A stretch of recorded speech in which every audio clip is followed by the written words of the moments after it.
Guys, I'm here today to show you an update on the framing of my house. The weather's perfect. We still got snow on the ground, but it's going to be 50 degrees. They're making some great progress. Let me show you how far they've gotten in the last 2 weeks.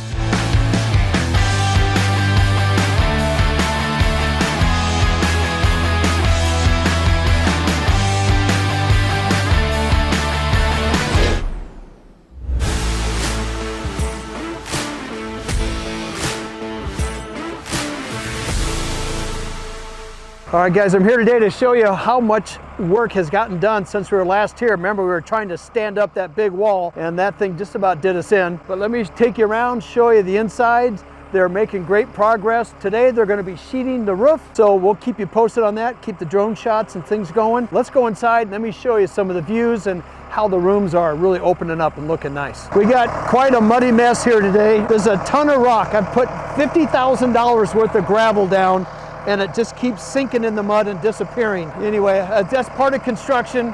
We still don't have power here. I've got my generator going. I just went and got a bunch of gas yesterday to keep these guys rolling. Let me take you over here and show you how these guys are driving the SkyTrack around and then just demolishing a gravel, but that's part of it. Look at how all the ruts. Once they get done, I'll bring the Bobcat back here. This looks like the mud on my tires on my truck, but look at this. It's sunk down probably a good 1.5 feet. Whatever it takes to keep these guys working, so be it. I don't know, this is like a circus act. You would not catch me up there. I'm scared of heights. I'd rather be down on the ground. I even have a hard time walking up the wood ramp they made to go into the house. So let's go inside and take a look. Okay, before we go inside, let me show you what we're working on today. This is the front porch.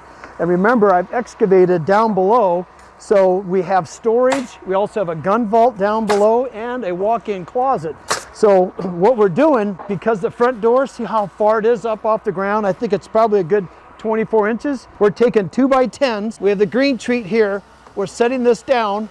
And what we're doing is we're leaving it short so that when we pour the concrete over the top, we can pour it down to the face. So all this will get concrete all the way up and over, and we actually will create a lip so I can put stone underneath it. So found a way to minimize the steps into the house by putting these 2x10s on top of the foundation and then pouring concrete on top, which will also make us nice and level. So as these 2x10s make the turn around the corner, that the outdoor patio concrete porch will be at the same plane. There's no steps. So that's what's taking place here. This will get a waterproofing on top. Here is the ramp that scares the hell out of me. Instead of thinking about going in, I'm thinking about going down. That's the wrong way. Let me see how I do. Whoa, see how it wiggles? Ah, chihuahua. Okay, I hope this, my God. All right, here we go. Yoo-hoo! He's got lumber on his shoulder. I don't know, even as wide as it is, it still scares me. It's 10 foot down. All right, guys, so it's kind of hard to see since we have all the wall bracing set up, but that's the big wall that we set up just the other day. We have now put the rafters on for the roof. What I need to do is when this all gets done is to determine if this is too tall, this ceiling. So there are proportions. Because the room's so wide, we're able to go a little taller with the peak of the ceiling. If the room is narrow and you have a real tall pitch, the walls come in on you. So there is a balance. I'm sure there's some math to that. I'm not quite sure. I just tend to eyeball it. It feels right so far right now. There will be sliding glass doors going in on both sides. Something I've done later is we added this big tall wall across the back so to pick up a lot of light. That's all kind of north and east. So we'll always have the light that's coming in. It's never going to be like western sun, where you see some people put big windows on the back of their house, and then what they have to do come in the middle of the afternoon in the summer is close them all up with drapery because the sun comes in. So when you're designing, you got to be conscious of where the sun is at when you put the windows in your house. So that view right there is pretty much north and northeast. So I'll get a little bit of morning sun, but pretty much no direct sun coming in. So I will not need any drapery on here to keep the sun out. So I'll always have that view to look at. So all the framing on this house is all 2x6 exterior walls.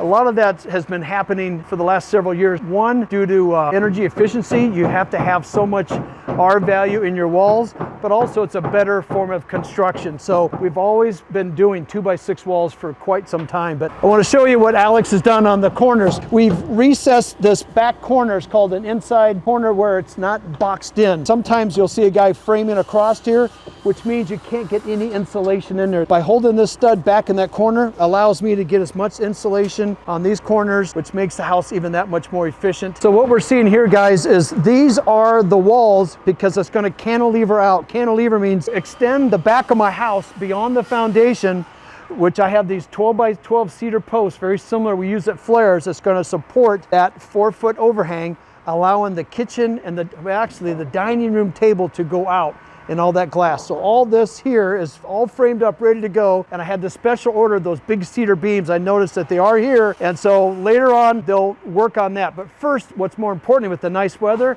I got to get this roof on, get it all watertight, then they'll start working on the inside. So there is a little method to the madness, and we want to get it closed up first, and then we can continue framing on the back of the house. We have the stairs going in. So the second floor, I'm kind of excited to show you guys the views because we are literally 30 feet off the ground. So this goes into the upstairs living room, media room, and then we have this one huge window looking out. Holy cow. I feel like you could see for at least a couple of miles.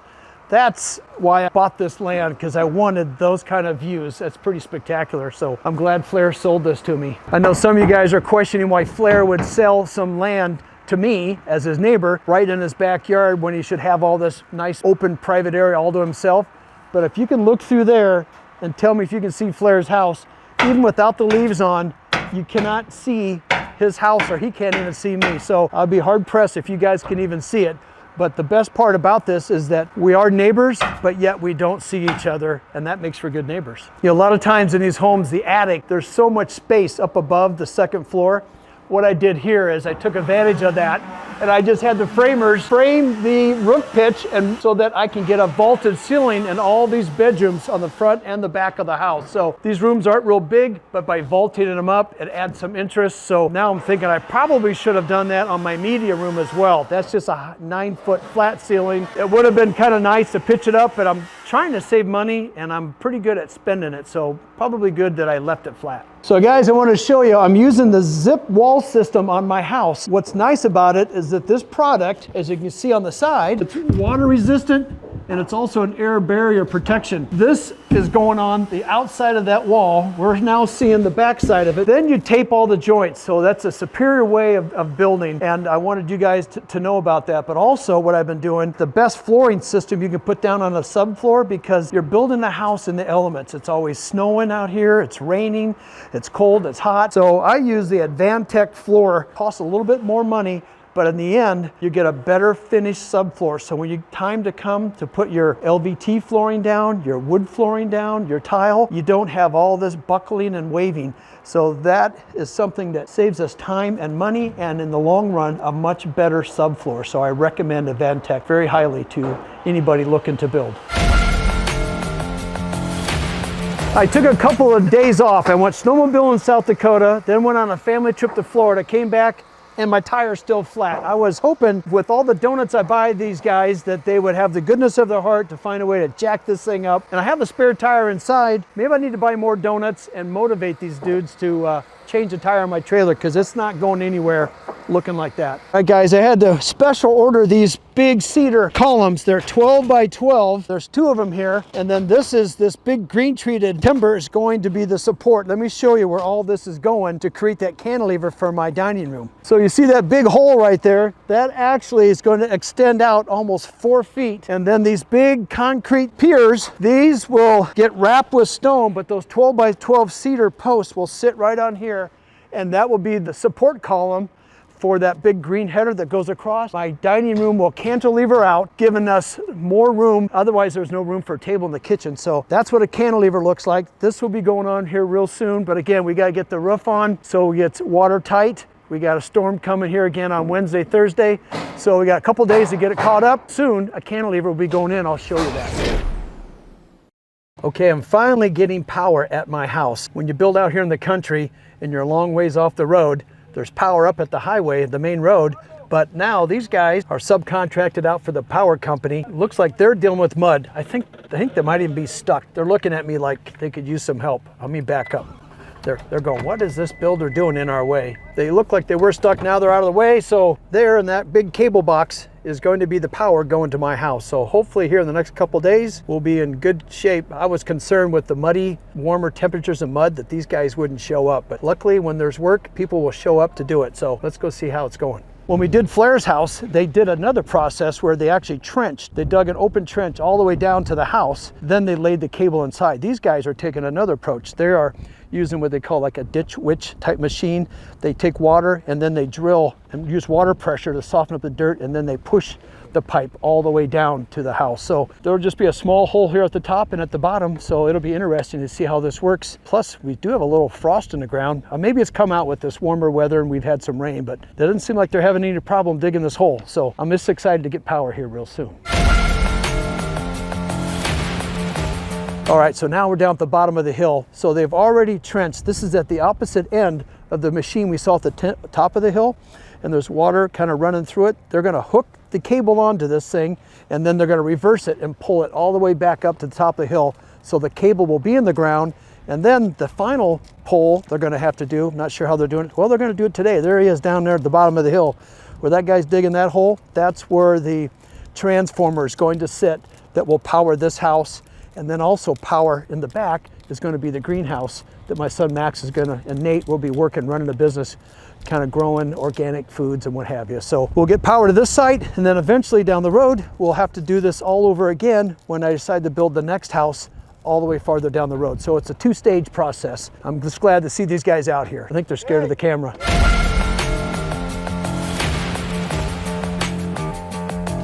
So they got plenty of duct tape on here to create this hook, and then they're going to latch onto that, and let's see how well it holds, pulling it all the way up to the top of the hill. So I wonder if this is one of those things, if you stick your finger in one end and then pull on it, that you can't get it out. But this is what they put around the cable for the power, and then they did the old lucky duct tape and put it all together. So now they're hooking things up, and let's see how well it holds. I'm sure they'll do just fine. There are no amateurs here.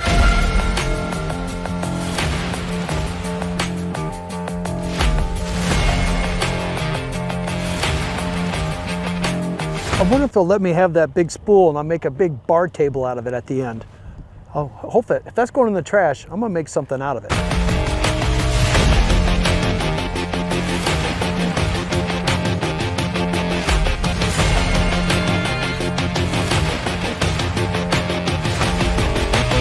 Oh, so you only go about 6 feet at a time? At a time, 6 feet at a time. Oh, okay. We have not rods to do 500, but since the rods are small.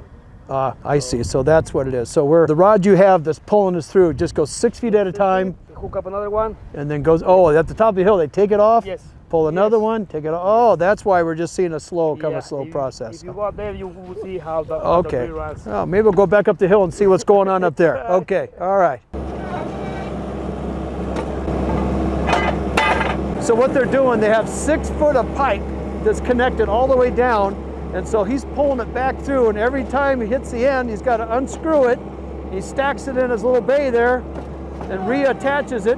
That little contraption unscrews it, and then he pulls through 6 more feet and does it all over again. At the end, that thing should be full of pipe. Okay, it's another day. Actually, it's Monday morning. You would think Monday mornings would be nice and sunny and bright, but not this winter. That darn groundhog said 6 more weeks of winter, which means 6 more weeks of mud and mess. Look at my truck. Got mud all over this thing. So all I do is wash my truck. Wash. Remember, you guys make fun of me how I say it. I can't remember the right way. More lumber showed up here. Don't know where they're going to be sticking it because they're just about done framing, but a lot of the scraps, they're going in the dumpster. I always like to check and make sure they're not throwing anything longer than 3 foot away or less. Alex and the boys are, oh, there we go. I think it's kind of like measuring fish. That one is not a keeper. So back in it goes. We only have 2 guys working today. I don't know why, but last week we had snow and rain, and now this ground's thawing out and it's just turning into a muddy mess. And luck would have it, I wore my Sunday school tennis shoes.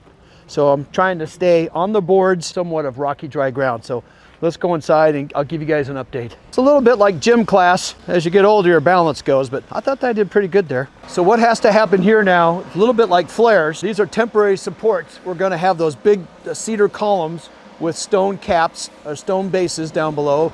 but I can't build that yet until I get this all waterproofed with that rubber membrane, and then we will pour the deck over the top of this. That won't happen until it warms up enough to waterproof and pour concrete. I'm hoping we get a break and we can do that here in the next couple of weeks. This front porch, actually below this is a walk-in closet downstairs, and all this front porch I've kicked out, and why it's framed is because below there is additional storage and a future gun safe. So that's a great way to kind of cheat and get extra square footage. My lower level on this house is actually larger than the main floor because of this. We created all this living space down below. All right, I wanted you guys to know, so this Advantech flooring that we put down can handle this. So all the snow and ice we had over the weekend last week has now melted, and then we got rain last night.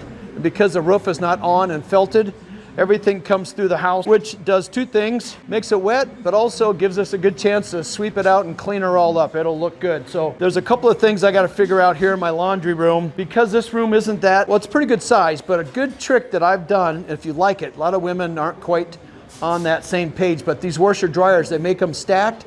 They don't always like them, so then what they do is they spend another $300 per dryer and washer to get them up off the ground. So I've convinced my wife that we're gonna do a stacked washer dryer here. By stacking it up, I now use all this space up above, and then that gets me a lot more countertop space. So if you can use the height in these rooms, cabinets, to get the stuff off the ground, you can gain some countertop space, which is prime real estate for a laundry room. This does show a stacked washer dryer. She did not like that and wanted to go all the way across, and I had to explain to her she had this little tiny counter, and then I'm going to add more countertop space. But we're going with the original plan, the stacked washer dryer, and check out how cool these new ones are.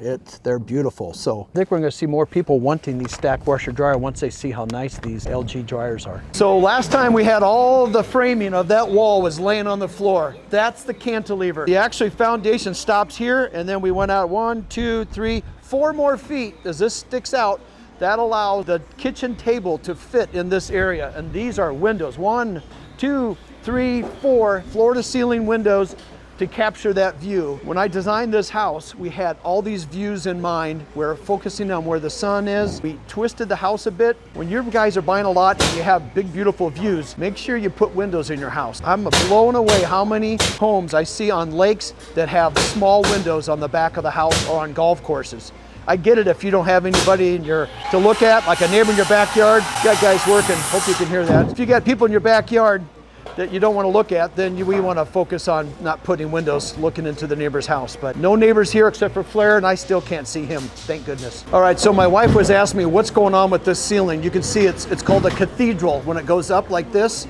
Well, the front house has a nice slope on it, but on the back, because of the views again, we added big high transoms up above. So that wall has gotten much taller than the front wall. So what we're doing is going flat until it meets that ceiling joist, and then it will slope up. So I'll keep you guys posted on how this finishes out, because my wife has no idea either. As you can see, I'm showing you my construction skills. This is how, you always want to know how I got started in construction, with one of these. And then actually this is about all the tools I have in my truck. We've swept up a lot of the nails. Don't think I can reuse them, but there's nails all over the job site. I'm going to keep cleaning, and I appreciate you guys watching. I'll have more good stuff for you. I always love hearing from you guys. Send me your comments, and always hit that subscribe button. It helps me a whole bunch. I'm Brad the Builder. I'll see you on the next job site.